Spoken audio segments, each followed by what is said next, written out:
Shocked to Boyd Barrett. Yeah, I really am furious listening to the Minister saying this is about social media clips to diminish the seriousness of what's at stake here. Okay, yeah. Well, listen, I'm in this House since 2011, and I was in about 2 or 3 months, and a circular was produced by the Department of Housing, which then was a junior ministry. There wasn't a senior ministry because we didn't have the homelessness and housing crisis that we have now. The need for it to become a senior ministry was because of the housing crisis that then commenced a few years later. But I remember the circular. There was no fanfare, there was no press releases, came out. This was the Fine Gael Labour government. And it basically, the circular said, we're stopping direct capital investment in public housing. We're going to outsource it. So it didn't come up with the name HAP then, but that was the beginning of HAP. And I remember putting out a press release and holding a press briefing. One journalist turned up as I tried to explain. It was RAS at the time, they didn't have HAP. And I tried to explain what they were proposing was going to be a disaster. And that it was essentially doing away with the direct provision of social housing. And it later gained the name HAP, and I remember that as well.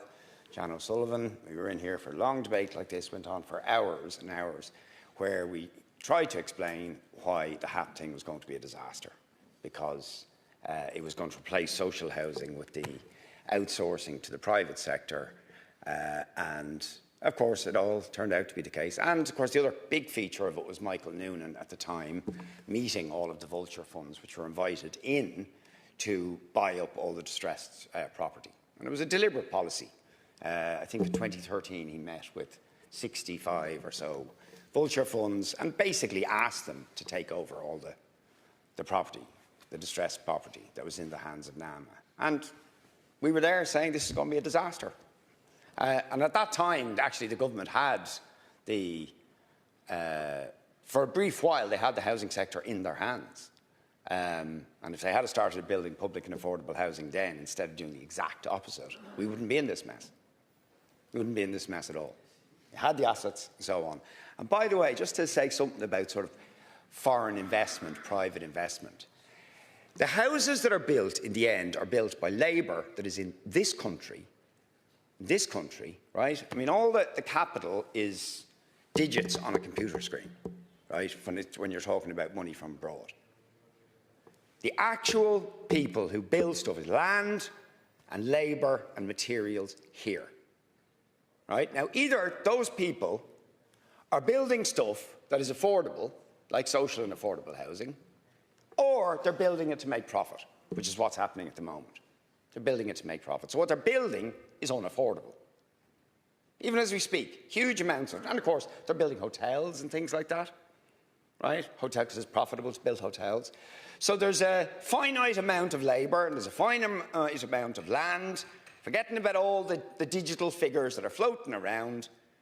And either that finite amount of labour and land and resources and material is building affordable and social housing, or it's building something else. Or in many cases, not doing anything at all, because for periods of time, the people who controlled the land and the labour and the capital decided we're not going to build anything. Until it's profitable enough for us, we're not going to build anything. There might be some leaving, but there is a net increase in the number of people. And the reason there is because there's huge profits being made by people who are landlords. And how could there not be huge profits being made when they are charging the sort of extortionate rents that currently exist out there in the market? Thank you, Deputy. And next is Deputy Donna McGetty.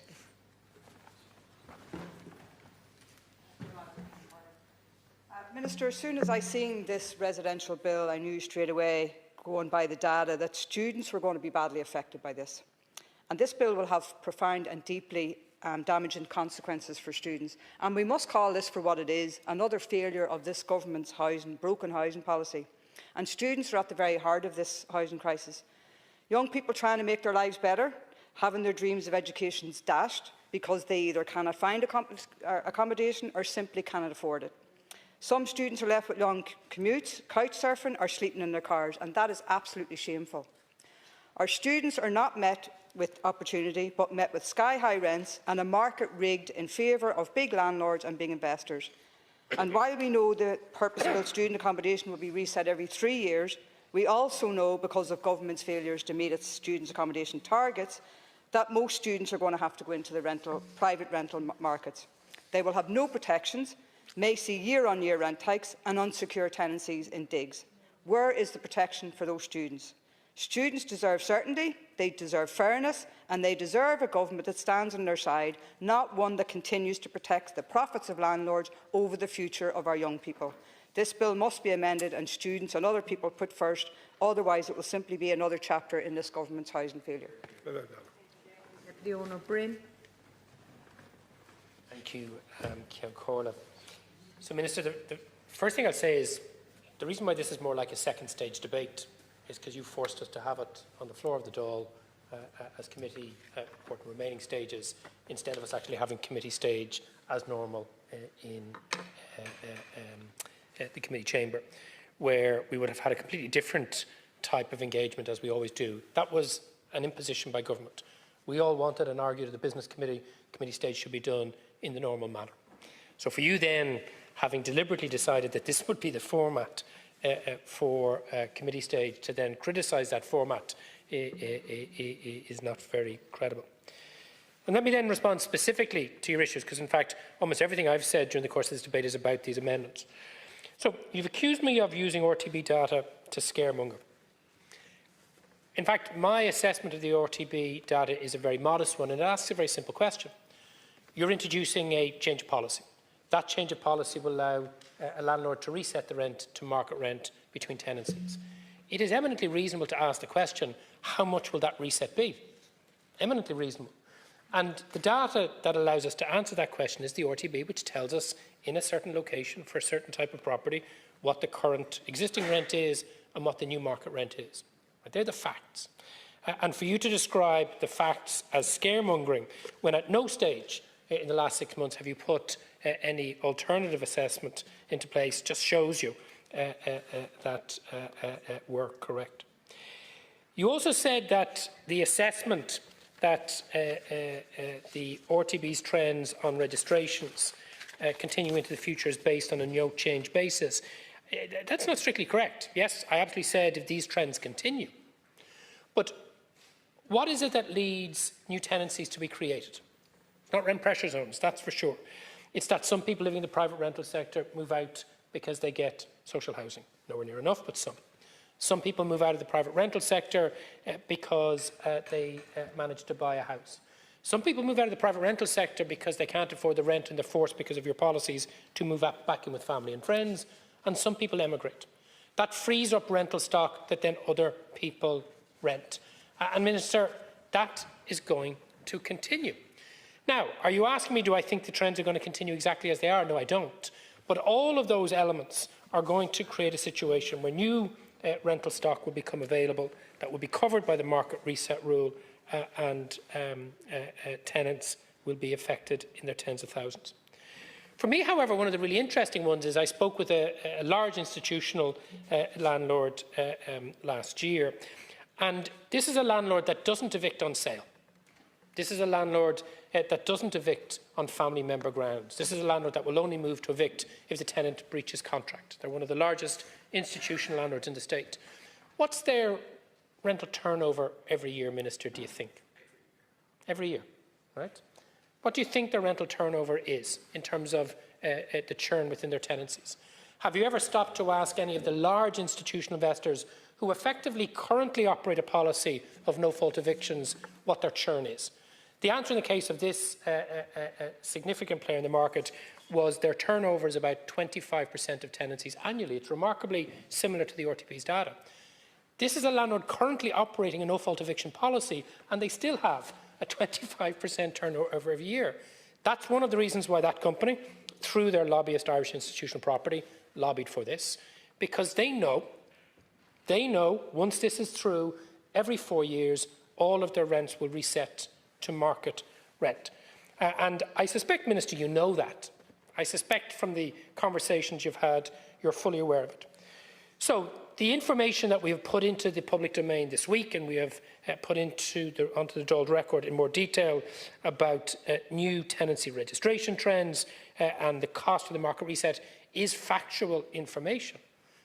Now, whether, of course, those things then transpire for every individual renter in the time ahead, obviously is a separate question, but we'll have plenty of data to deal with that. The second thing is, you said that we're moving from a temporary situation to a permanent one. Well, of course, that temporary situation lasted a decade, and it's because you made such a mess of the rent pressure zone legislation.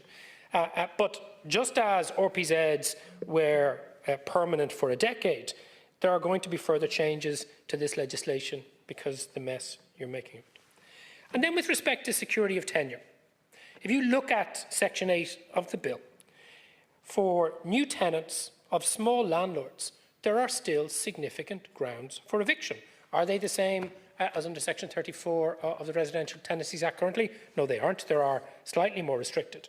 But you'll still be able to evict where the dwelling is needed by the landlord or a narrow defined family member group than before, to avoid undue hardship, but also in cases where the landlord has a debt to discharge. One of the interesting questions I would be interested in you answering is, what is the status of an eviction at the end of an existing Part 4 tenancy for a tenant who has an existing Part 4 tenancy prior to June or July 2022?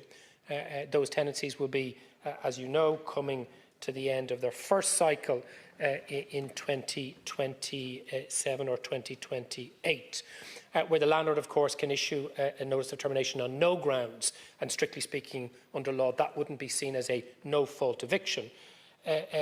Are they protected under your new rules in terms of the landlord then resetting the rent for the next tenant to market rent at the beginning, or would the landlord be able to avail of that? Because the interesting thing about the eviction levels at the end of existing Part 4 tenancies, when there was the no grounds rule available, it was hardly ever used.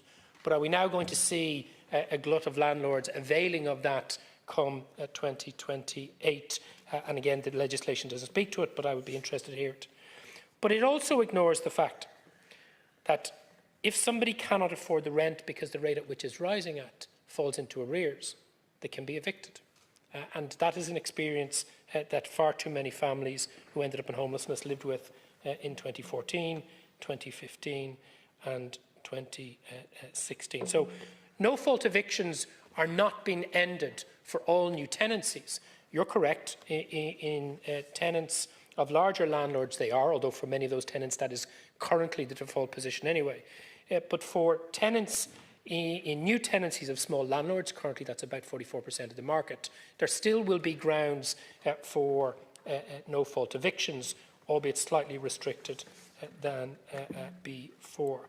So I'm not going to continue this discussion, but I'd be very interested to hear the Minister's view on whether or not a landlord who avails of that termination at the end of an existing Part 4 tenancy pre-2022 will be able to avail of the market reset at the start of a new tenancy on foot of that eviction. Deputy Hearn. Corla.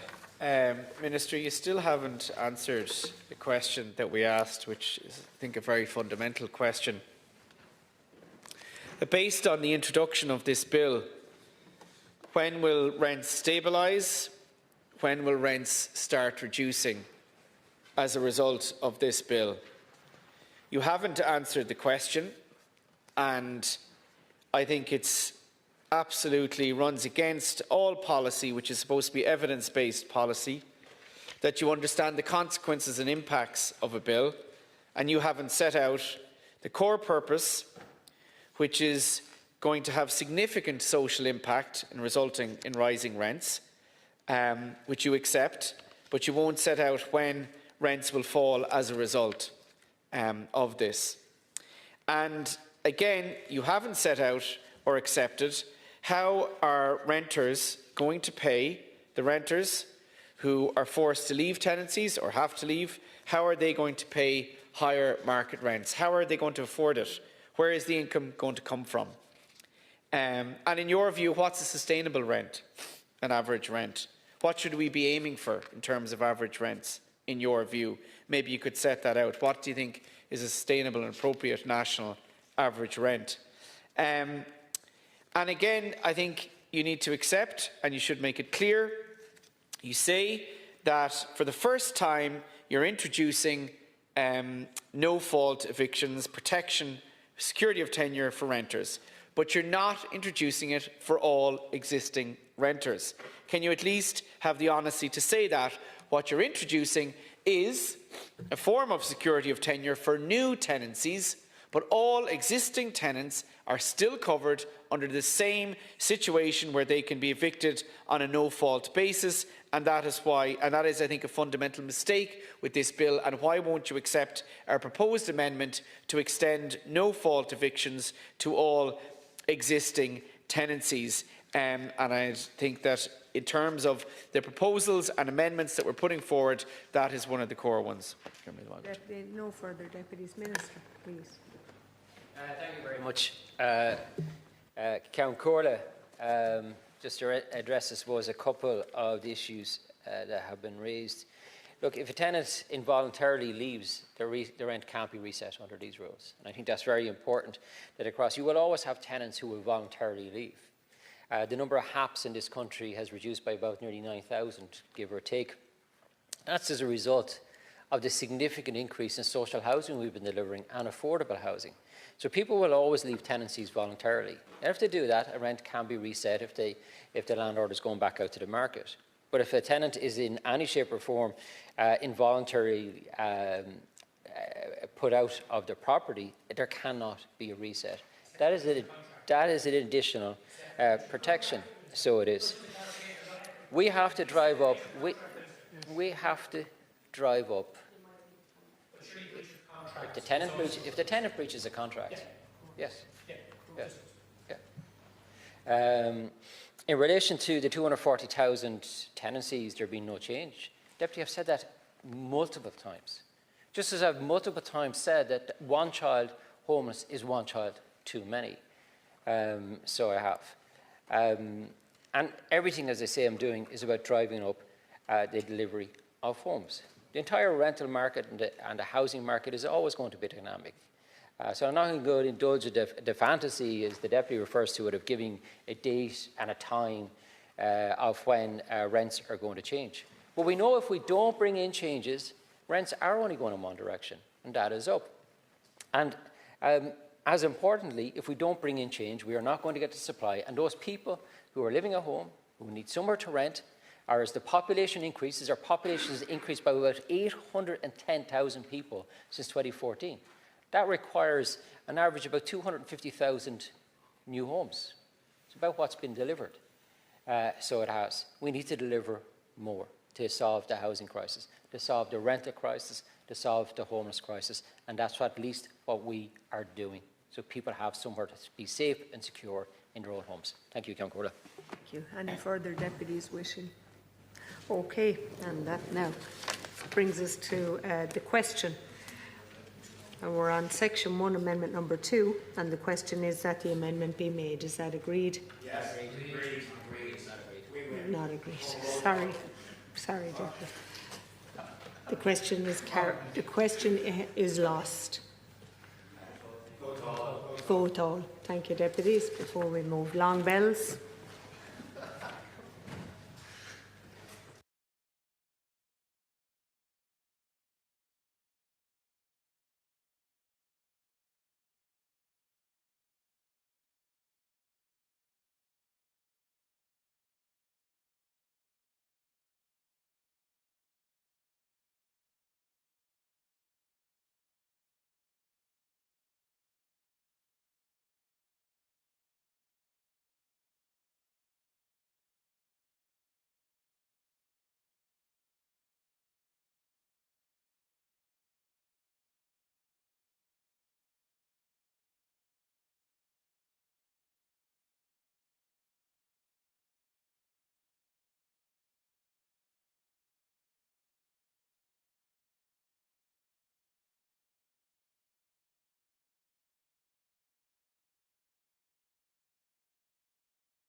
Residential Tenancies Miscellaneous Provisions Bill 2026, Committee Stage, Amendment number 2 in the name of Richard Boyd Barrett.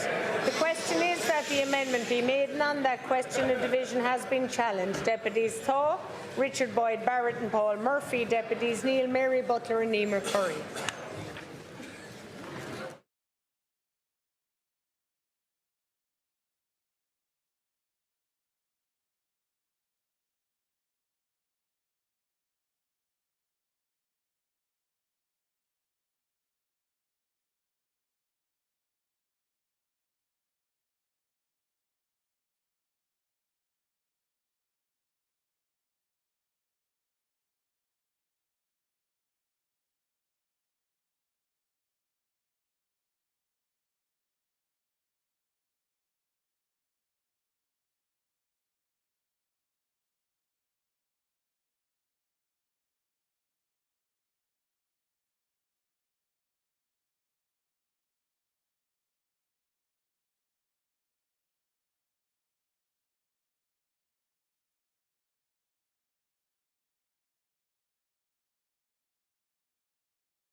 Members, just before I read the result, I expect that we will go to the full time on this at 10:30. We will then be at the voting block. So third result, Thaw 69 and Neil 81. The vote is lost.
Members, and as we resume with amendment number 3, section 1 has been ruled out of order. Amendment number 4, in the name of Deputy O'Brien, Gould and McGettigan, has been ruled out of order.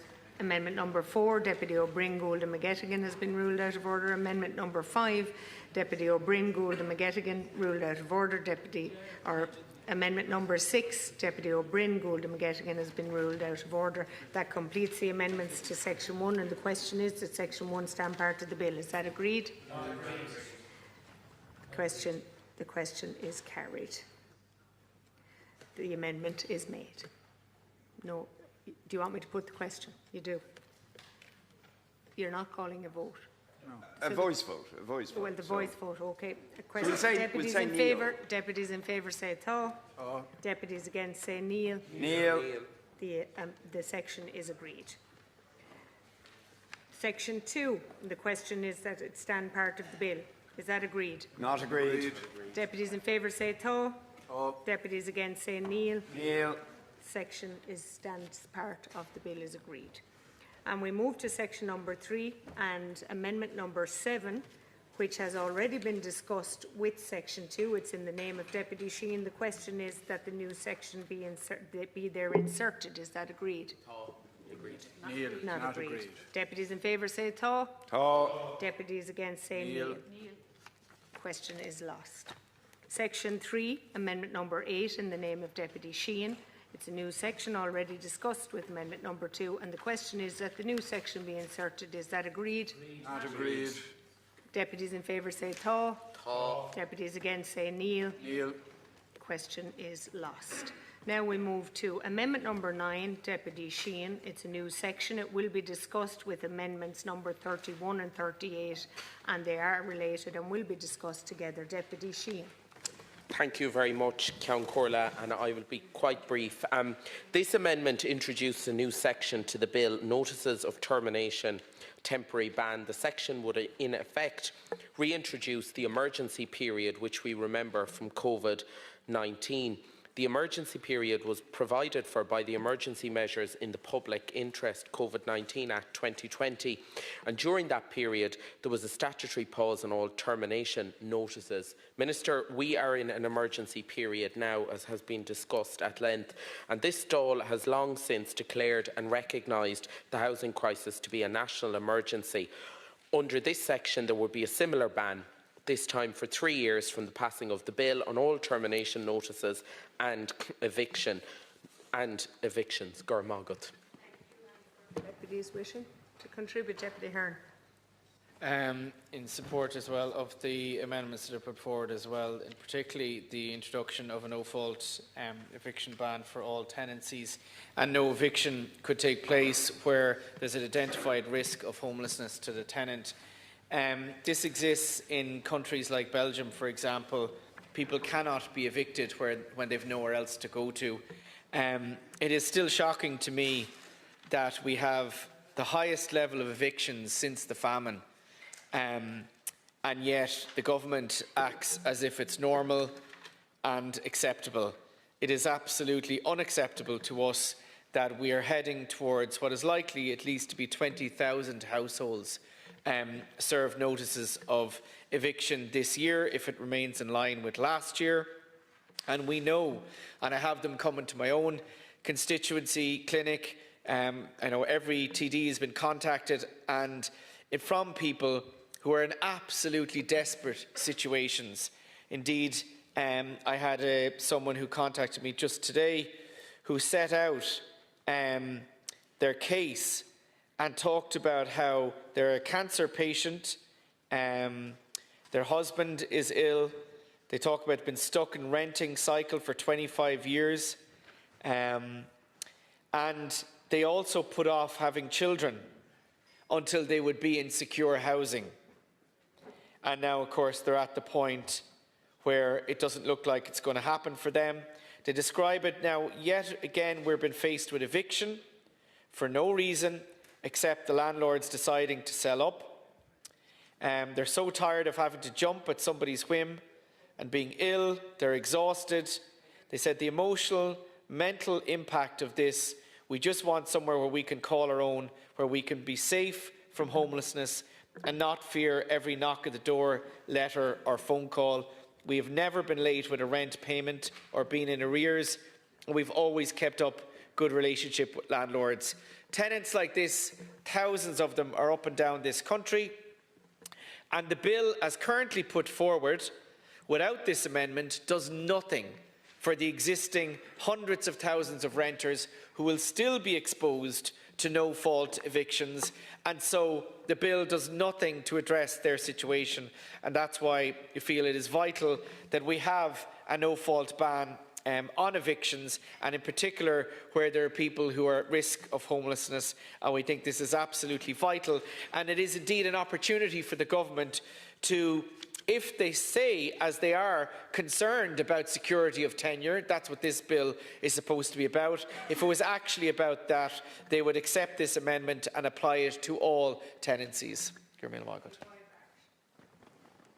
Yeah, I just think it is worthwhile at times when we're discussing these things, which can seem quite dry and technical, to just remind ourselves of the human reality. And I mean, literally every week I have somebody coming into me who's facing a date for their eviction. But this week, just as the particular week that's in it, I had a lovely young couple come into me.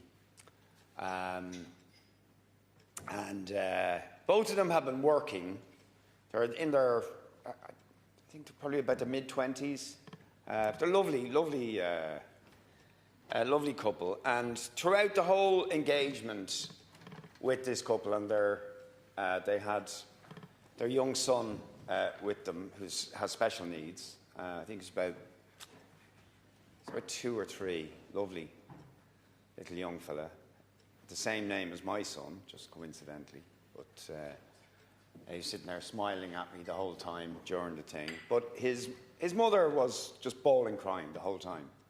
Her partner had to keep reaching over to kind of hold her, because as much as she was trying to keep it together to explain the situation they were in, she just kept getting overwhelmed with fear, because their date for eviction is this week. And they've done absolutely nothing wrong. Nothing at all. And they're terrified about the prospect of what's going to happen to them and their child with special needs. And both of them were telling me themselves that they, later in life, had been diagnosed, or that with they didn't know, like when they were younger, but that they had special needs, that they were on the spectrum and so on, and they were finding it really difficult to cope with all the forms they had to fill out and trying to understand HAP and homeless HAP and thresholds and what happens, you know, and if they got working family payment, what might that mean? Would it drive them over the social housing income threshold and make their situation even worse? And, you know, was there anything I could do and whatnot? And you look at their position on the list and you think, no, unless these people get prioritised, and even if they get prioritised, then it'll be extremely difficult. I mean, the bar is getting higher and higher and higher to get prioritised, medical priority, because another feature of these things is people often who aren't doctors second-guessing people who are writing letters on behalf of people, where doctors say, oh yeah, this person should be prioritised, this kid shouldn't go into homelessness, it would be really, really bad for them, or this person, because of their disability, really, they shouldn't be in a hostel. But the council, because they've nowhere to put them anyway, just say, oh, well, sorry, we can't prioritise you. That's not a severe enough disability. So, sorry, we can't prioritise you. So, I suppose my question to the Minister is, can anything justify this? Can anything justify the tears of that mother? Can anything justify that little child who's about 2 or 3 with special needs being driven into a a hostel in town where they're terrified. I mean, they're absolutely terrified. I don't think they'll go to a hostel in town, in truth. Right? I'd say they will probably do almost anything, because that's a long way out from any sort of family support networks they have in Dún Laoghaire. But that's what you get offered most of the time in Dún Laoghaire, because we don't have even enough emergency accommodation in Dún Laoghaire. So you get sent into town in a hostel, and you might be in there, you know, and then after a while, maybe after a year or two, you might get into emergency accommodation in Dún Laoghaire, and then you don't know how long you might be there. You could be just languishing there for God knows how long. So can anything justify, Minister, in your mind, that being done to those people, being evicted in that circumstance, to satisfy the investors, to incentivise? Because what we're being told is that has to be done. That has to be done to incentivise the investors. It is a small landlord, by the way. Small landlord is doing that. And they weren't saying awful things about the small landlord. But it's you guys who manage the sector. It's you guys who create and sustain a sector that allows that to happen. Because to my mind, if the consequence of the sort of rental sector we set up is that happens to that family and to that child, there's something wrong. There's something wrong with that. Because that's just not right for that to happen to that child or to that mother. It's just not right. I don't care what justification you want to try and put on it. But we know it's, as Deputy Dáil has said, it's spreadsheets. It's people with spreadsheets in Antwerp and New York are looking at Dublin and saying, oh, Jesus, you can't put the rent up to 2,500 in certain circumstances. So, we mightn't build there because it's not profitable enough for us. But the human consequence is that lovely couple and the tears and the child going in. And that's, like, to my mind, that's sort of state neglect. You know, when we passed that referendum on Children First, the Children First guidelines, which say that actually the state is culpable of abuse if a child is neglected. Now, to my mind, the state is guilty of an abuse of that child and is guilty of the willful neglect of the well-being of that child if that child is allowed to go into homelessness. And I hear from the government, oh, we're working on prevention of people going into homelessness. No, you're not. You're not. Because you're allowing that to happen, and you think that in order to incentivise investors, that is legitimate. It's not legitimate. It's illegitimate. It's absolutely outrageous that can be allowed to happen. So, my question to you, Minister, is, can you honestly stand over that situation? That's just this week's example for me in my office. But I'm sure others can stand up and talk about their experience in the last week or two of the same desperate situations. But it really did struck me. And just how confused and desperate and sort of feeling and helpless people were pleading for help. And you're just thinking, oh, there's nothing I can do, I'm afraid, because that's allowed. It's allowed that you can be thrown out. And it's allowed that you have nowhere to be sent but a hostel. Or maybe if they won't go into a hostel, they will. That's very often in my area. People say, oh no, I'd rather sleep in my car or, pitch a tent somewhere because I'm not going into town in those hostels. So that's the human reality of it all.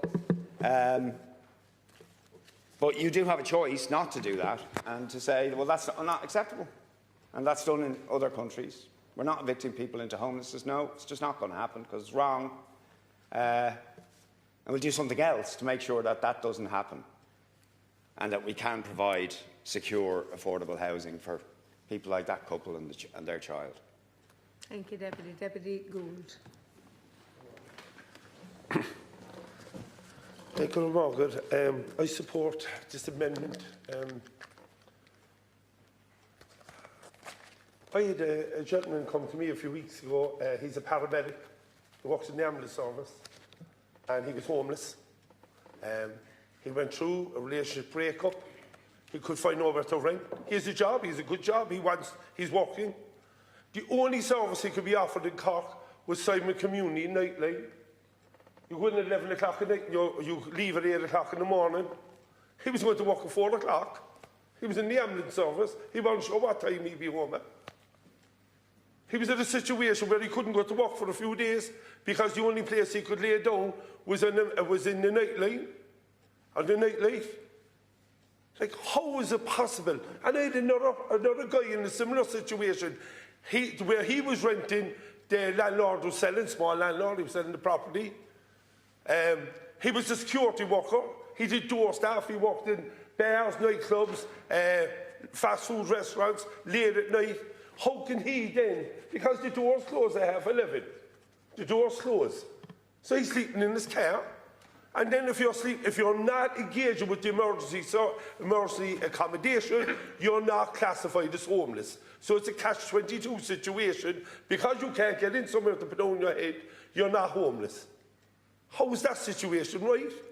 I spoke to a girl a while ago. She's in accommodation, and herself and the other people in there believe the accommodation is not fit for inhabitants. It's homeless services. She believes IPOA should be brought in, or someone like IPOA, to audit these properties to ensure where's their dignity. She's there with a young child. She's in there for over a year. I had people did 3 years, 3 Christmases in emergency accommodation. People with children, Santa Claus. And do you know, no, some people mightn't get this, but in Cork, and I'm sure nationally, no, we see a drop in homelessness by a small bit in December. And do you know why that is? And I know some of the people, because they try to go home if they have kids, or they try to get into a friend's house so that their children can have Santa Claus. And then what happens in January? You have to go back into the emergency accommodation. I'm dealing with a man whose partner died tragically by suicide last summer. She was on the verge of the home being bought by the tenants in situ scheme, and tragically she died. He now is trying to raise their 3-year-old son together. He contacted me over the Christmas. I had to go to him because he was so upset.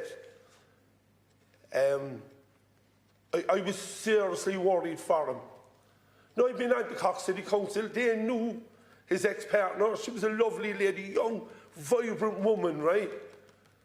But the weight of homelessness, the weight of not being able to provide a roof for your child, the weight of always being short money, and I suppose 1,000 other things, because when you're in such a desperate situation, everything then compiles in there.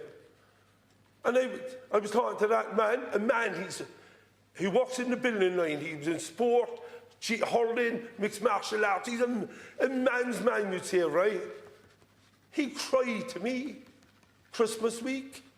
He cried to me because his 3-year-old child, his young son, he had nowhere for him to go, the two of them.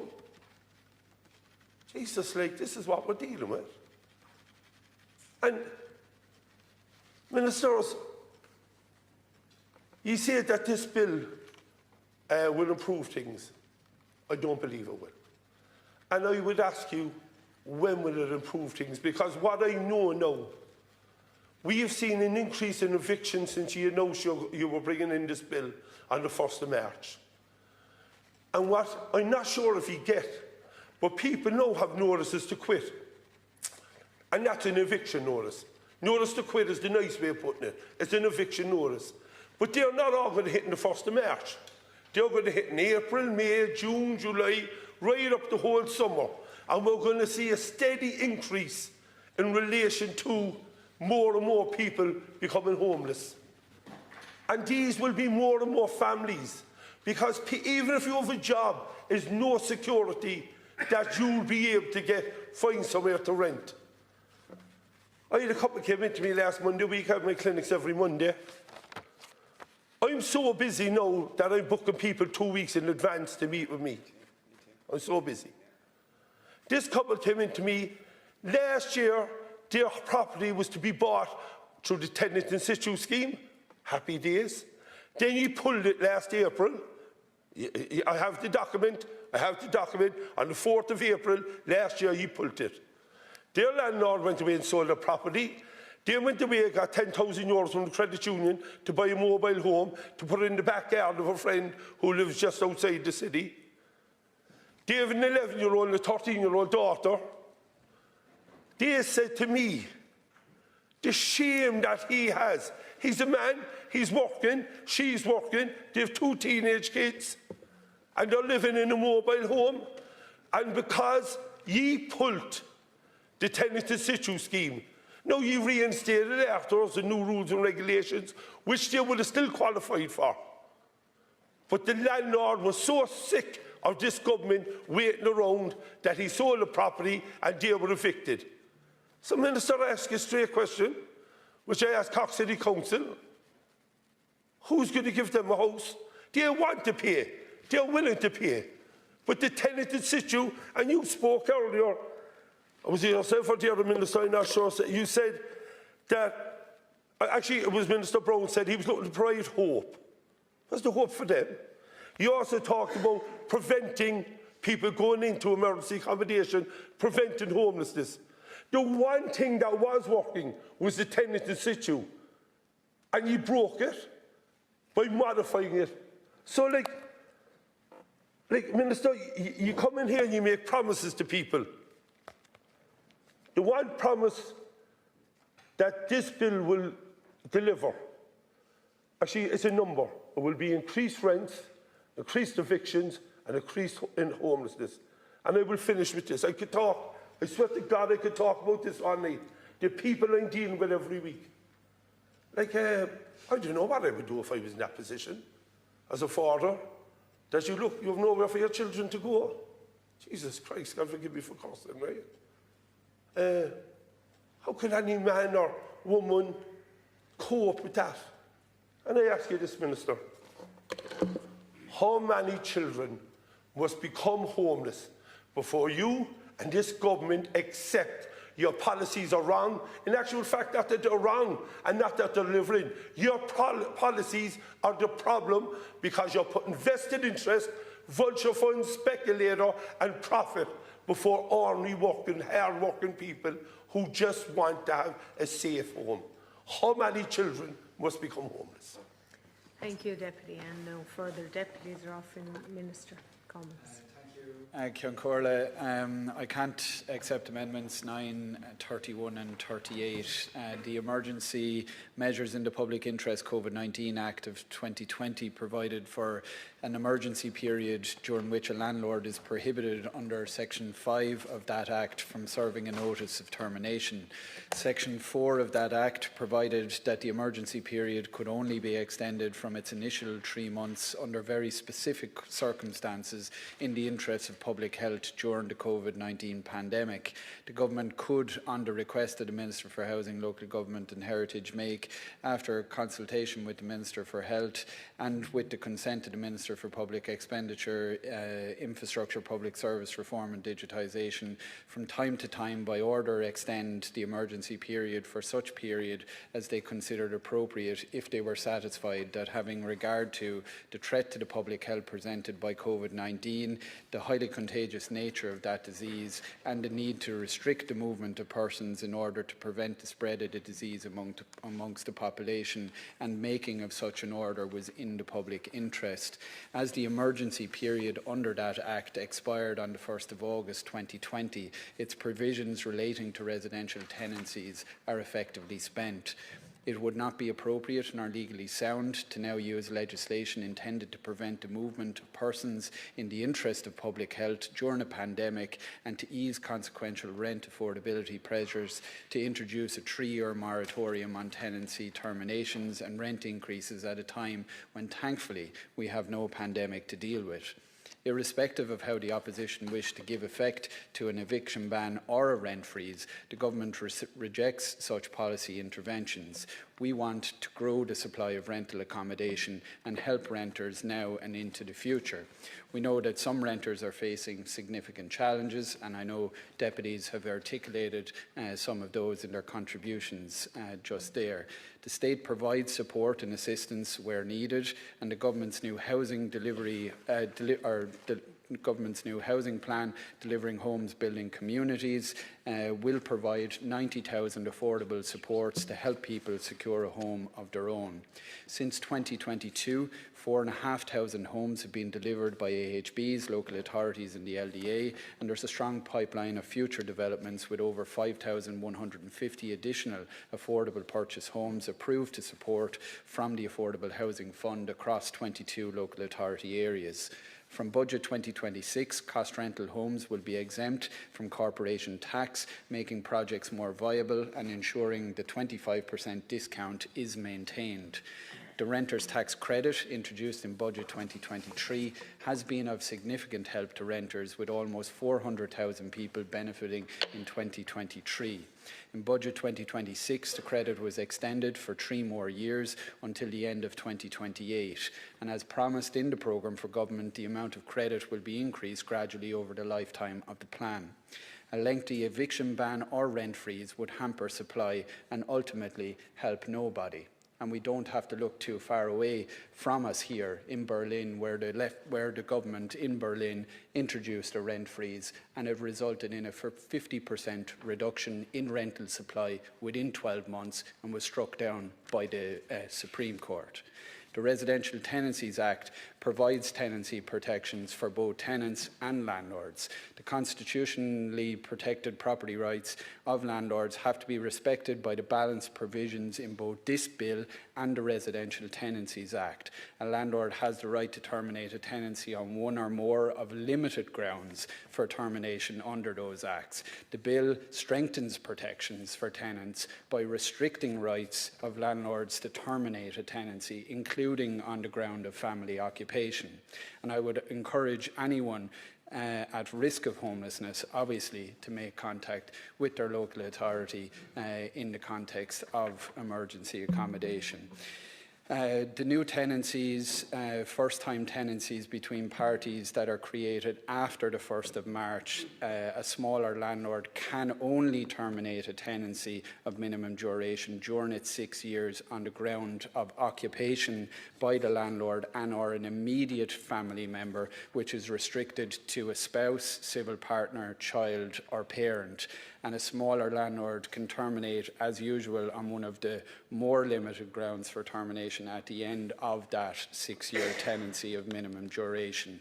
In the context of larger landlords, those with 4 or more properties or tenancies, they can only terminate a new tenancy where there is a breach of tenant obligations or the dwelling no longer suits the need of the tenant household, and as a result, I cannot accept amendments 9, 31 and 38. Minister, to begin, Deputy Rory Hearn, followed by Deputy Sheehan. Minister, it's deeply, deeply disappointing that you're rejecting these amendments. I also can't wrap my head around the fact that, and the Minister Brown said that he doesn't tolerate or accept it being okay, I can't remember the exact phrase, of one child being homeless. But Minister, you can prevent, right now, thousands of children becoming homeless in the coming months by agreeing to this amendment. But you're not doing it. You shake your head. Of course you could. Minister Cummins referred to that was an emergency situation in COVID. This is an emergency situation. Of course you could if you wanted to. The constitutional right to private property is mitigated by the principles of social justice, as you know, and the common good. In this case, I would absolutely challenge you to introduce, as we've put forward here, and I would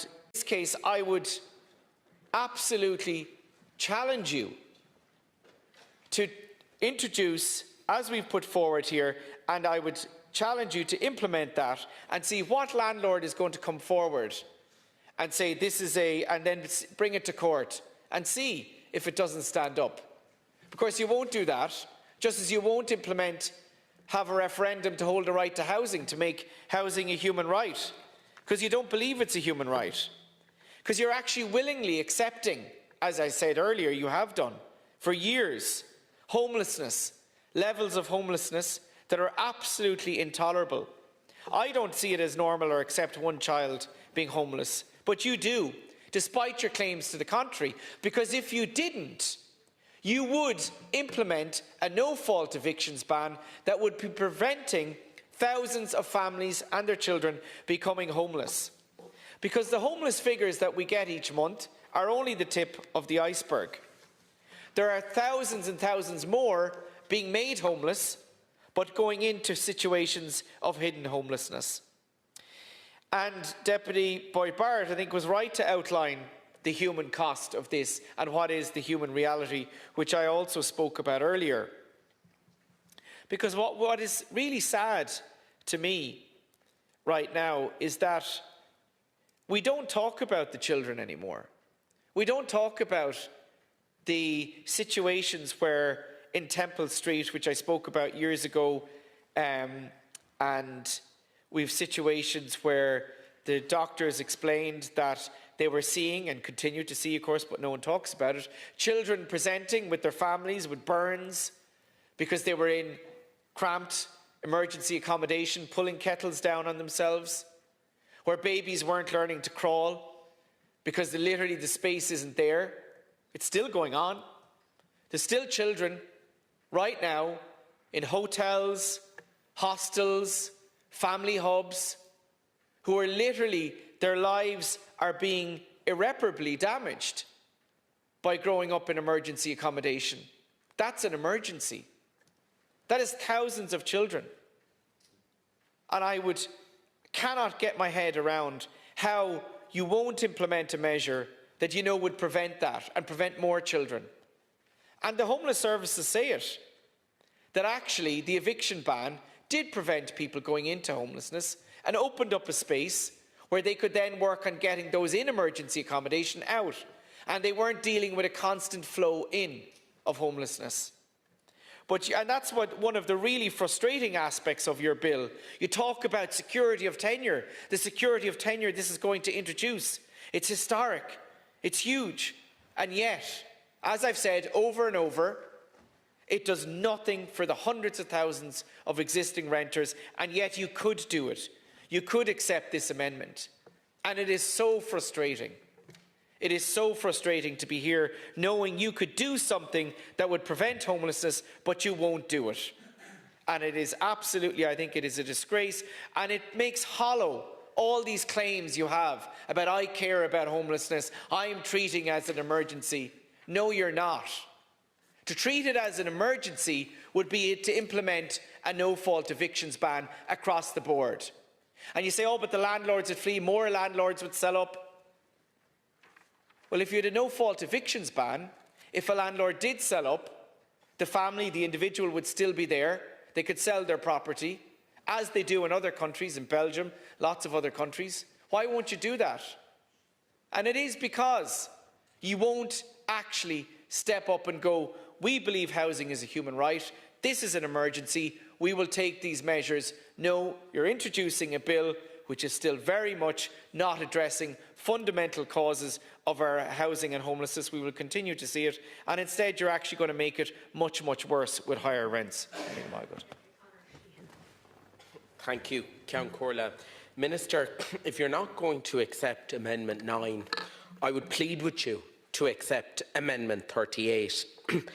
And this amendment proposes to amend the table to Section 34 of the 05 Act, which sets out the ground for termination of a tenancy. The ground specified in paragraph 4 of the table is that a landlord requires the dwelling for his or her own occupation or for occupation by a member of his or her family. In my view, and in the opinion of many, many people, this provision is much abused. This amendment proposes a balancing exercise that use for a family member should not be a ground for evicting a tenant if the tenant would be placed at risk of homelessness. Because Politics is about choices, and the choice you are making here is going to increase homelessness. That's a fact. It's going to put rents up. And we know in relation to my other amendment that there was a 35% surge in evictions after the moratorium was lifted. And I'm not arguing for a permanent eviction moratorium. I am arguing for a moratorium to give us some breathing space.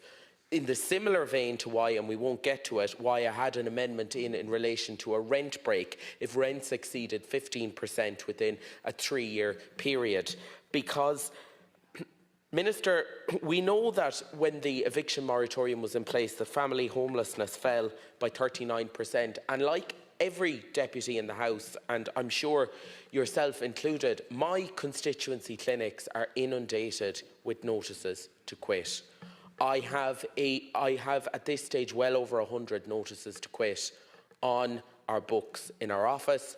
I do not know what to tell people because in many cases people are being forced to leave their homes, and literally if they are lucky to get emergency accommodation, because the emergency accommodation in Limerick is often at capacity. And I had a man into me on Monday, into my clinic, wondering how he would explain to his autistic child that the family were going to be made imminently homeless. And things have just gotten so bad at this stage that all I am looking for with the First Amendment is for a breathing space, but with the Second Amendment, just to tighten up that provision, to ensure that people are not being evicted for spurious grounds. Any further, Deputy? No, for Deputy Boyd Barrett, excuse me. Yeah, I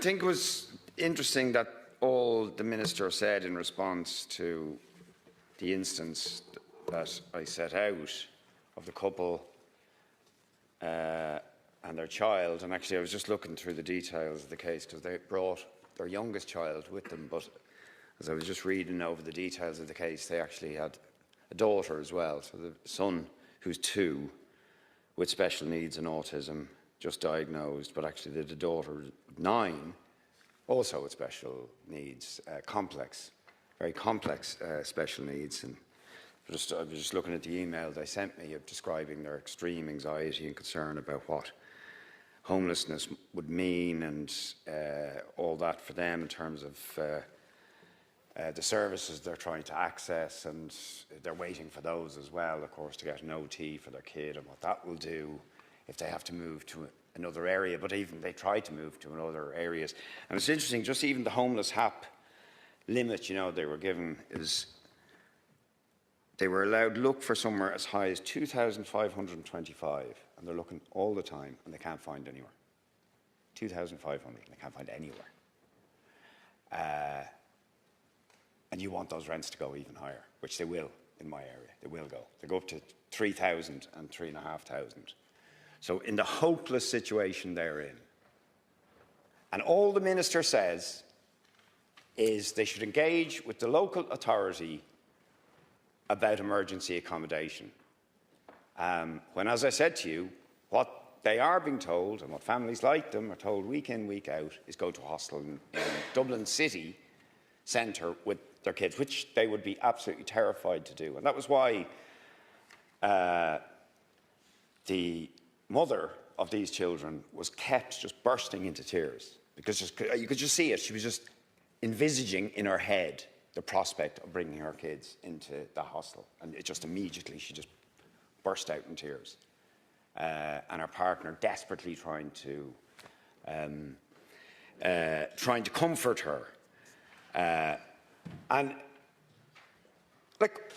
have you any other advice? I just ask, if you won't do what we're asking here, which is prevent evictions of children like that, vulnerable children like that, and 2 lovely parents in their 20s, working both working hard, trying to make their way in life, contribute to society. If you won't do what these amendments are asking, which is prevent them from being evicted into homelessness, can you offer anything more than saying they should engage with the local authority about emergency accommodation when I've told you what the reality is, right? And given where they are on the list, they will be languishing in that for years. And that will damage. I mean, let's be under absolutely no illusion, Minister. Already vulnerable children with special needs will be damaged by that experience. Not a shadow of a doubt. Not a shadow of a doubt that they will be damaged by that, possibly forever, by that experience. And the best we can offer them, and the many, many other people like that, is to say, engage with the local authority over the thing. And in their desperation, just so you understand this, because it's relevant to the provisions of the bill as well, they said, is there any chance we could maybe look for, they now, because the daughter is going to be 10 soon, they need to have a 3-bedroom need. And they said, well, we might have some chance of getting a 2-bedroom, right? But when the children of 2 different sexes, and one gets to the age of 10, the boy and the girl aren't supposed to be in the same room, right? So they have to now look for 3 beds, which are completely impossible to get, and your chances of being housed by the council on a 3-bed is just, forget it. You're talking about a decade, right, on the list. So they were saying, is there any chance we could maybe look for 2 beds? I mean, it would still be very difficult to find a 2-bed HAP, but we might have some chance for a 2-bed. But you can't do that because then you'd be moving into overcrowding. Yes. You'd be moving into overcrowding. Now, you see, the thing is, right, we're in the dilemma where they are saying, we're going to the council and saying, maybe you could let them look for a 2-bed. In this desperate situation to avoid homelessness, maybe you could let them move into an overcrowded place. Because, of course, if they are made homeless in the next week, which is their day to have to leave, if they go into hostel in town, they will definitely be overcrowded. And they'll be a lot worse overcrowded, by the way, because they'll probably all be in one room together, as many of the homeless families that I'm dealing with are. But we can put them into 1 bedroom in an emergency accommodation, but we can't put them into 2 bedrooms overcrowding because that's not their housing need. But there is a dilemma for the local authority, and even more so with this bill, because what are one of the grounds for the evictions that are still allowed? Big and small landlords can evict if the property is not suitable to the family's needs. In other words, if they're overcrowded. That is a justification for evicting them. So we're really on the horns of a dilemma, because they might have a chance of getting a property where they will be overcrowded. It's very, very far from perfect. But if they were to do that, they are then vulnerable to eviction by a landlord who might say this is not suitable to your needs. If at any point that landlord decided they could get more rent by evicting them and getting people where the property was appropriate to their needs. So that's the mess we're in. Or more to the point, that's the mess they're in. And they are absolutely terrified. Terrified for the well-being of their children, for themselves, and so on. You could stop it. Even on a temporary basis, you could stop it. And very finally, I would just say, the Minister said, thank God we're not in a pandemic. Thank God we're not in a pandemic. I was looking at what the dictionary definition of pandemic. Pandemic isn't just a global epidemic, it's also can be a whole country. So there is actually a pandemic in Ireland. Pandemic of homelessness, a housing crisis pandemic. There is.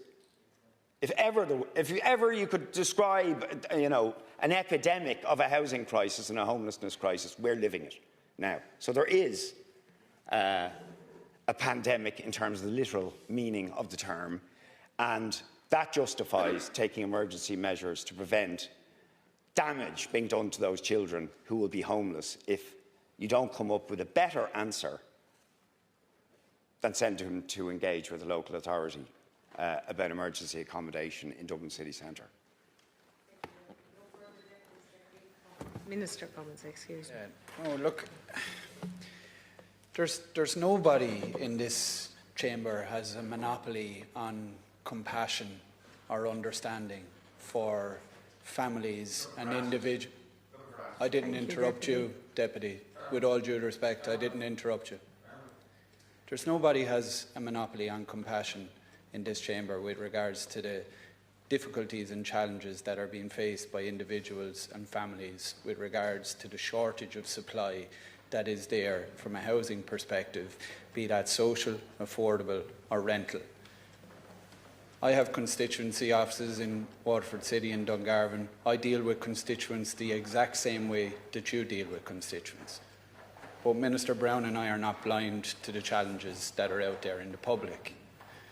We have a difference of view in relation to how we address those challenges.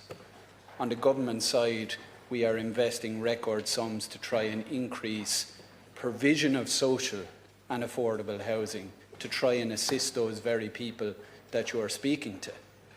Our housing plan commits to 72,000 social homes to be delivered in our housing plan, 90,000 starter home supports. And contrary to what is being said by deputies on the opposite side of the chamber here, everything in this bill is about trying to enhance those protections to ensure that those notices of termination actually reduce. That's what is contained in this. And I know you can dress it up and try and present it and package it in a different way.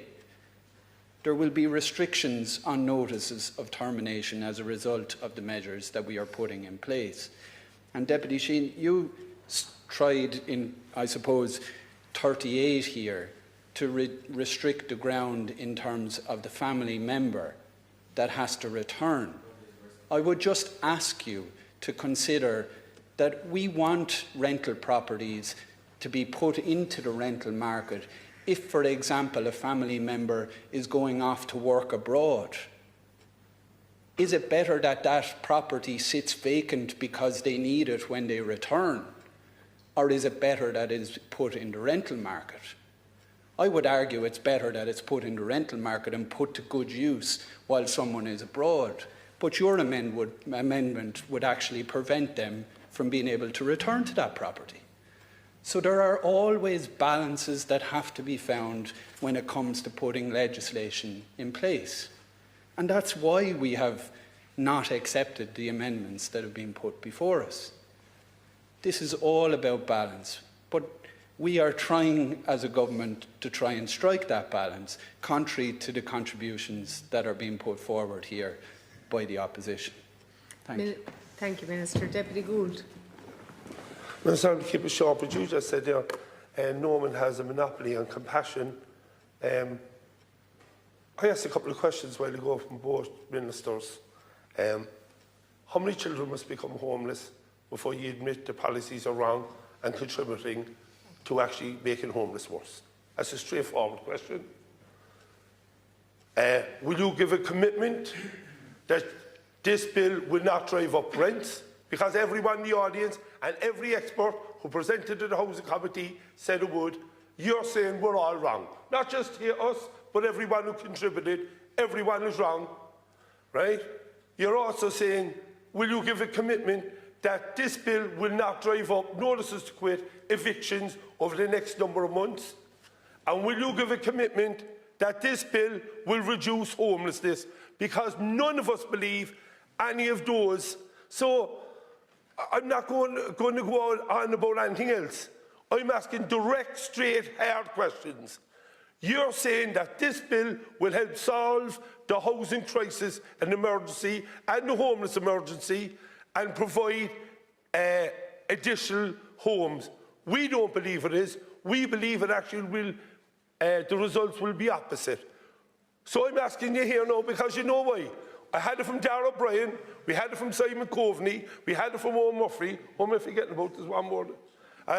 Right? Sorry? We got those three. We got all of them, right? And they brought in policies and they told us we were all wrong and these would fix them. And you're coming back in here again now, telling us we're all wrong again, while there's over 5,000 children homeless tonight. And that's not counting the hidden homeless. So, Minister, can we have straight questions to straight answers? Are you going to stand over? You said, Minister Brown, you said there'll be a review in 12 months after this legislation comes in to see how it operates. I'm asking you a question now. In 12 months' time after this come in, if rents increase, evictions increase, and child homeless increase, will you fall in your sword and admit you're wrong? Deputy Sheehan. Corla, Minister, I just wanted to come back in on that there, and I do know that there are numerous cases that were upheld by the RTB where it was found that this provision was actually abused in terms of somebody being evicted from their property. So what I'm trying to do here is simply just to tighten it up where there is a specific risk to the tenant being made homeless. That's all. Gormagat Count Corla. Barrett. Yeah, Minister, look, we disagree. You're absolutely right, nobody has a monopoly on compassion. But I honestly believe you have an obligation as the government, and for that matter, I as a representative, to say something to the family that I'm talking about. And you have a responsibility for all the families to come into you. And it's just not good enough. It is not good enough, Minister, to say, engage with your local authority about emergency accommodation. Or do you think it is? Because I certainly don't. And I know that the couple I'm describing, I've described their situation, and I could describe, another endless numbers that are on my books at the moment, that are coming in week out, who are absolutely terrified in that situation. And their children. I mean, would you allow your children to be put into a situation that would damage them? I think you would do anything. I mean, in fact, I don't want to personalise this because that's wrong too, right? But I think any parent would do absolutely anything to prevent their child being put in that sort of situation. And we should not be in a situation where we have to turn around and say, sorry, there's nothing I can do. Your daughter and your son with special needs who are vulnerable are just going to have to suck it up, as are you, and go in there to that hostel, even though that is going to be really bad for them. And I would seriously worry about the mental health, of the mother in particular, after the engagement I had with her about how she's going to be able to cope. Right? So it's just not good enough to say that. And I hear from the Minister, and I've heard from the successive ministers, that the government are developing policies to prevent people going into homelessness. And I ask, if you won't do what's in this amendment, will you please tell me what you're doing to prevent this family going into homelessness and other families? Tell me. Is there another answer that I'm missing? Is there something that I haven't heard?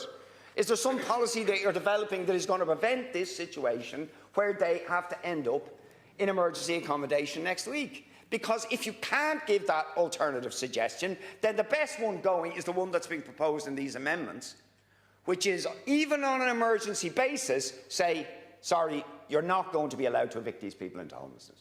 Sorry. We're freezing that possibility until we sort out this mess, which certainly isn't their fault.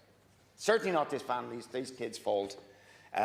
Whatever differences we have on policy and all the rest of it, we are not going to put you into a worse position, into an unacceptable position, until we've actually managed to sort out the bigger problem. That's what we're asking, Minister. Now, if you can come back and tell me you've got a better answer for them, or are you just telling me, no, you have to tell your constituents, and I have to tell my constituents, and Owen has to tell his, and Connor and Rory, we just have to tell them, sorry. Nothing we can do. Nothing we can do. At some point, it's going to improve. Can't tell you when exactly, but at some point, maybe it's going to improve when the investors in New York decide to reduce rents. Thank you, Deputy Boyd-Barrett, Minister. You don't wish to respond. Any further deputies? No answer. Thank you. Yes, sorry. Deputy. You made a comment a while ago. I asked you straight questions. I think at least we should get answers to those questions. One of those questions was, Mr. Brown said a while ago there will be a review in 12 months. If that review doesn't show an improvement in matters, will he fall in your sword and admit you're wrong, and at least let the opposition bring forward solutions? And here I asked 3 other questions, but the rise in rents, the rise in evictions, and the rise in homelessness, these are questions I'm looking for an answer Thank for. you, Deputy Minister. Do you wish to respond? Okay, we'll put the amendment, and it's Deputy Sheehan's amendment, section 3, amendment number 9. It's a new section. It's been discussed with 31 and 38. The question is that the new section be inserted. Is that agreed? Not agreed. The question is, deputies in favour say Tá. Tá. Deputies against say Níl. Níl. The amendment is lost. Vote all. Thank you, deputies. Long bells.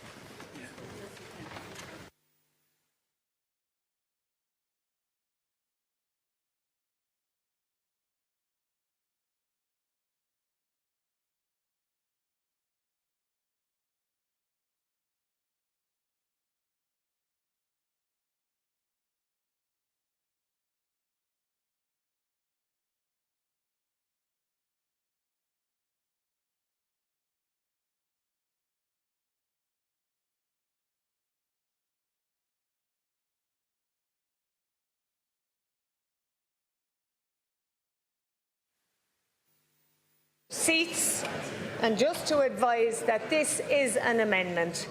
So, Residential Tenancies Miscellaneous Provisions Bill 2026, Committee Stage Amendment number 9, in the name of Deputy Conor Sheehan. And the question is that on that question a division, the amendment be made, and on that question a division. The new section be there inserted, and on that question a division has been challenged. Tellers Thaw, Deputies Conor Sheehan and Rory Hearn. Tellers Níl, Mary Butler and Emer Curry.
Thank you, deputies. And there's a thorough result. Deputies Thaw 69, deputies Níl 81. The question is lost. And now, the time permitted for this debate having expired, I am required to put the following question in accordance with an order of the Dáil of the 10th of February. That, in respect of each of the sections undisposed of, the section is hereby agreed to in committee. The title is hereby agreed to in committee. The bill is accordingly reported to the House without amendment, and the 4th stage is hereby completed, and the bill is hereby passed. Is that agreed? Not agreed. Deputies in favour say Tá. Deputies against say Níl. The question is carried. Vote all. Short bells, deputies.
Tenancies Miscellaneous Provisions Bill 2026 committee in remaining stages. The question is that in respect of each of the sections undisposed of, the section is hereby agreed to in the committee. The title is hereby agreed to in committee. The bill is accordingly reported to the House without amendment. Fourth stage is hereby completed and the bill is hereby passed. And on that question, a division has been challenged. Deputies Thaw, Mary Butler, Nima Curry. Deputies Neil Porrick, McLaughlin, Rory Hearn.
Thorough result, Deputies Thaw 79, Deputies Neil 70.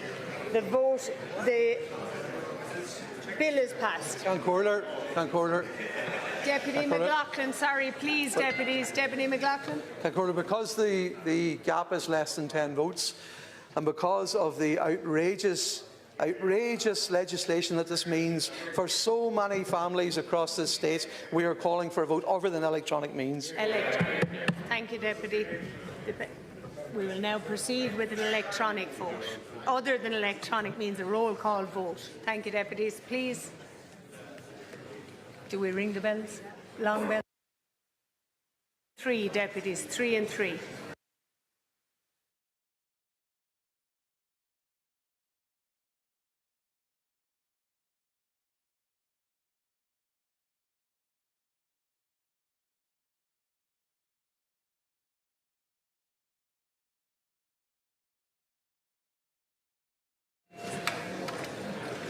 The question is that in respect of each of the sections undisposed of the section, it's hereby agreed to in committee. The title is hereby agreed to in committee. The bill is accordingly reported to the House without amendment. Fourth stage is hereby completed and the bill is hereby passed. And on that question, the division has been challenged pursuant to Standing Order 83.3.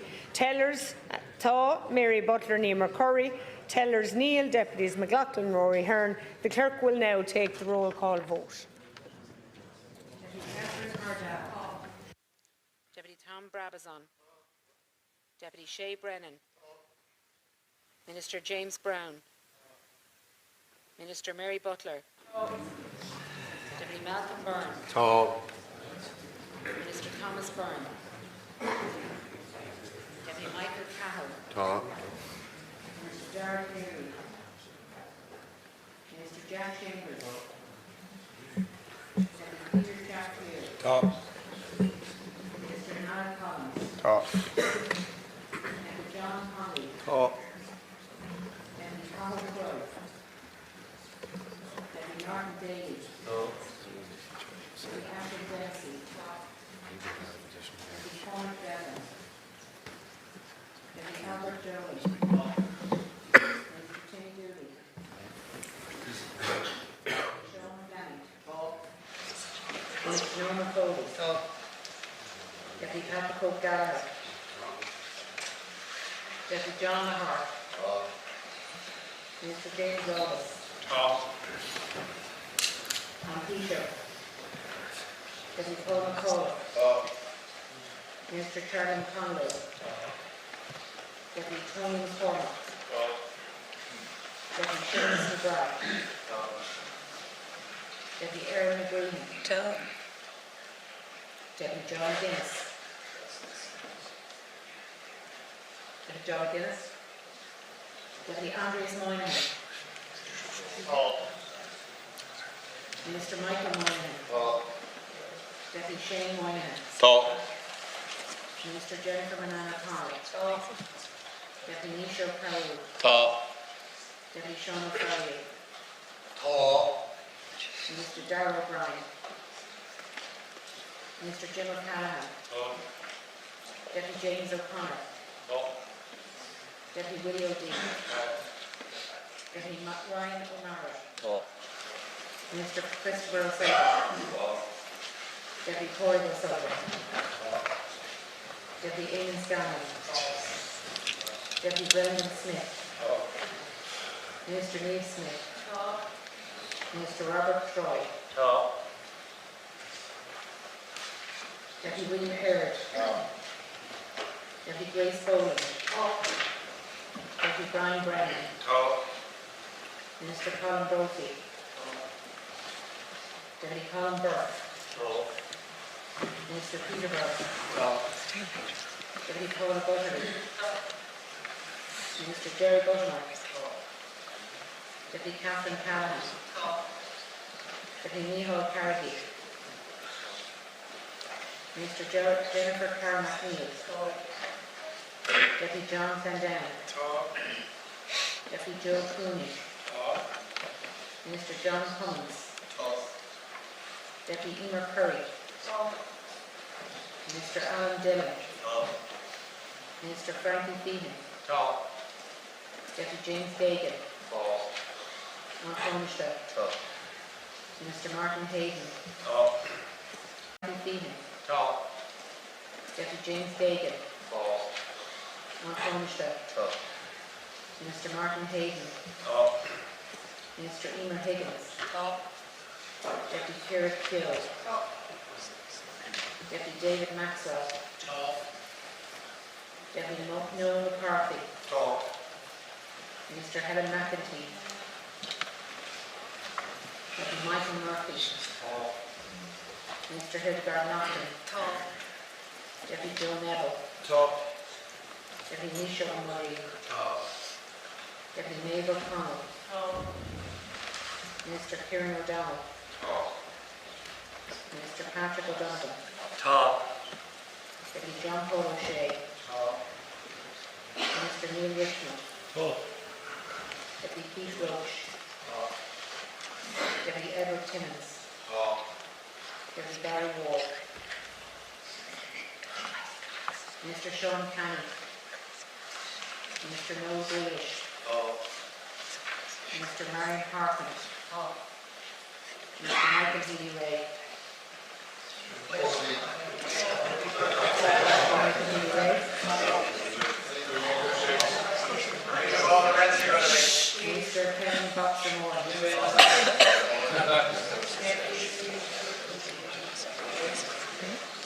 Deputy Kathy Bennett. Deputy John Brady. Deputy Pat Buckley. Deputy Joanna Byrne. Deputy Joanna Byrne. Deputy Matt McCarthy. Deputy Silver Scott. Deputy Rose Conley Ward. Deputy Ray DeCrony. Deputy Sean Crowe. Deputy David Cullinan. Deputy Paul Daly. Deputy Moore Devine. Deputy Pierce Doherty. Deputy Paul Donnelly. Deputy Debbie S. Deputy Ray Farrell.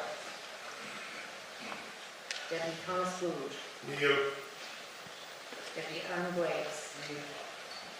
Deputy Johnny Burke. Deputy Martin Kenny. Deputy Claire Corral. Deputy Corey McLaughlin.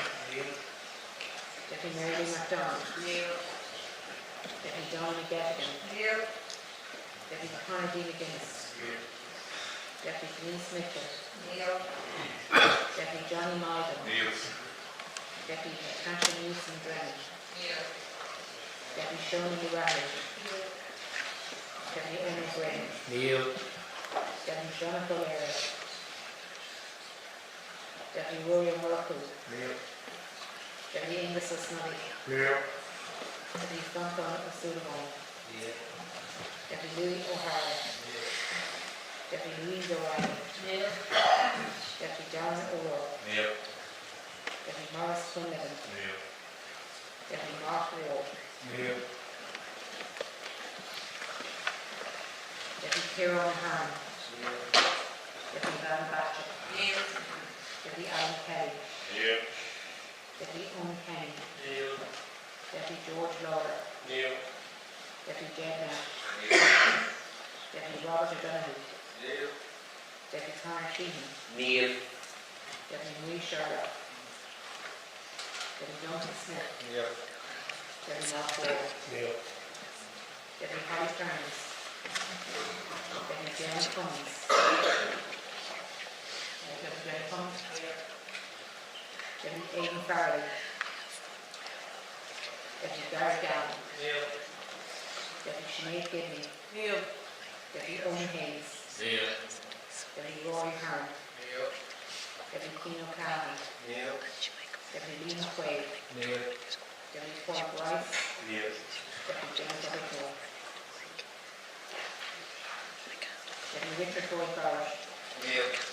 Deputy Ruth Carpenter. Deputy Shane Steele. Deputy Paul Murphy. Deputy Robert O'Gorman. Deputy Brian Stanley. Deputy Charles Ward. Deputy Michael Collins. Deputy Paul Custodian. Deputy Michael Fitzmaurice. Deputy Paul Laws. Deputy Richard O'Donoghue. Deputy Kenny Flynn. Deputy Harry Tobin. Deputy Danny Healy Ray. Deputy Barry Heenan. Deputy Michael Larry. Deputy Matthew McGrath. Deputy Karen Nolan. Deputy Gillian Toole.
Third result, deputies saw 80, deputies Neil 70. The question is carried. Now, deputies, before we begin with the voting block, I have a message from the Select Committee. The Select Committee on Finance, Public Expenditure, Public Service Reform and Digitalisation and Taoiseach has completed its consideration of the following revised estimate for public services for the service of the year ending the 31st of the 12th, 2026, vote number 13. Now, we move to the voting block. There will be long bells. It's the Regulation of Drones Bill 2025, and I must now deal with the deferred division relating to the ministerial amendment to the second reading motion on the Regulation of Drones Bill 2025. On Thursday, January 29th, the question that the amendment be made a division was claimed, and that division must now be taken. Long bells.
Regulation of Drones Bill 2025, Amendment number 1, in the name of the Minister for Housing. The question is that the amendment of the second reading motion be agreed to, and on that question the division has been challenged. Deputies Thaw, Mary Butler, Nima Curry, Deputies Neil, Deputies Roger O'Gorman and Kieran Ahern.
Third result, Deputies Thaw 82, Deputies Neil 68. The question is carried. And the question now is that the motion as amended be agreed to. Is that agreed? The motion as amended is agreed. And the motion as amended is agreed to, and therefore the bill will be read a second time on this day 12 months.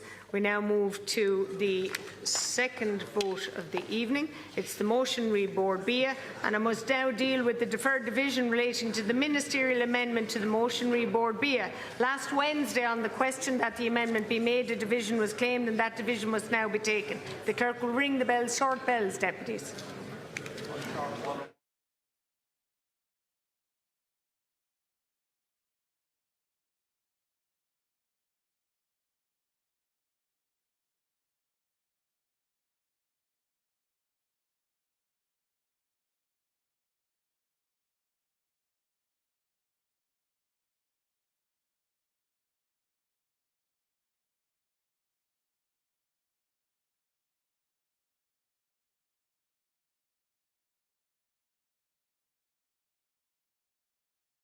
Board B, Amendment number 1, in the name of the Minister for Agriculture. The question is that the amendment be made, and on that question a division has been challenged. Deputies Thaw, Mary Butler, Emer Curry, Deputies Neil, Porrick, McLaughlin, Martin Kenny.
Result, Deputies Thaw 89, Deputies Neil 61. The question is carried. And the question now is that the motion as amended be agreed to. Is that agreed?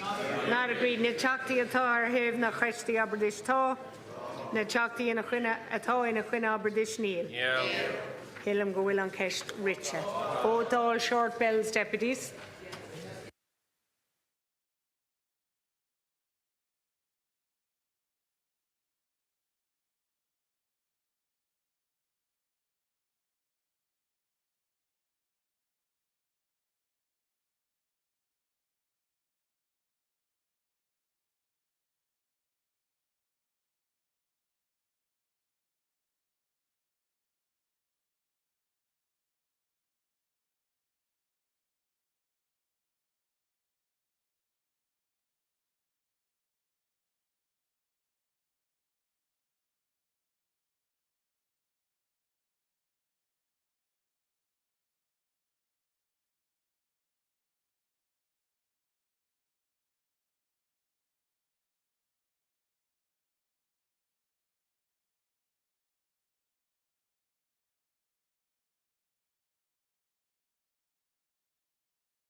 Item motion reboard B. The question is that the motion as amended be agreed to, and on that question a division has been challenged. Deputies Thaw, Mary Butler, Nima Curry. Deputies Neil Porrick, McLaughlin, Martin Kenny.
Result, Deputies Thaw 88, Deputies Neil 61. The question is carried. We now move to the last division of the evening.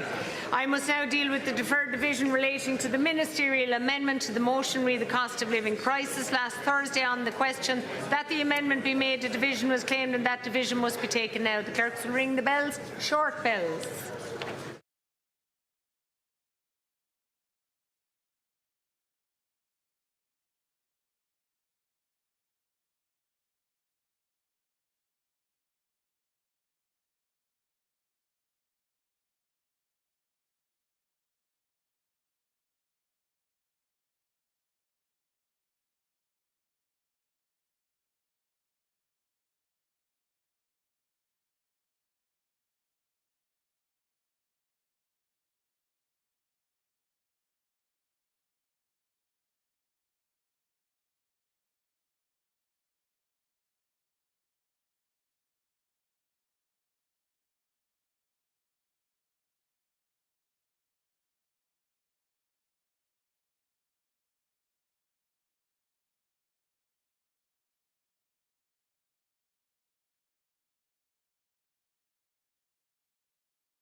Read the Cost of Living Crisis Amendment number 1 in the name of the Minister for Enterprise, Tourism and Employment. The question is that the amendment be made, and on that question the division has been challenged. Deputies Thaw, Mary Butler, Niamh McCurry. Deputies Neil Seamus, Healy and Paul Murphy.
Thank you, Deputies. Third result, Thaw 80, Neil 69. The motion is carried.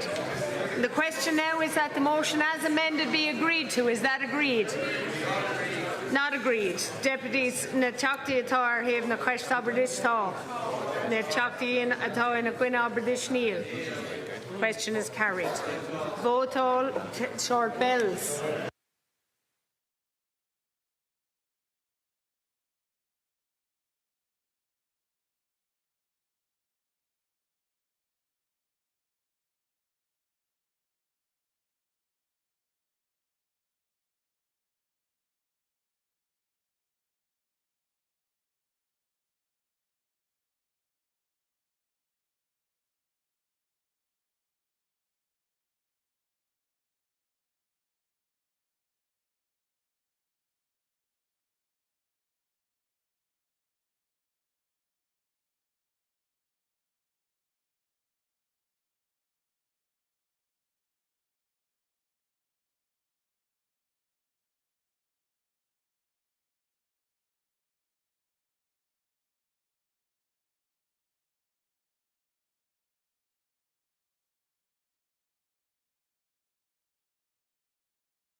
Motion read the cost of living crisis. The question is that the motion as amended be agreed to, and on that question a division has been challenged. Deputies Thaw, Mary Butler, Niamh McCurry. Deputies Neil Seamus, Healy and Paul Murphy.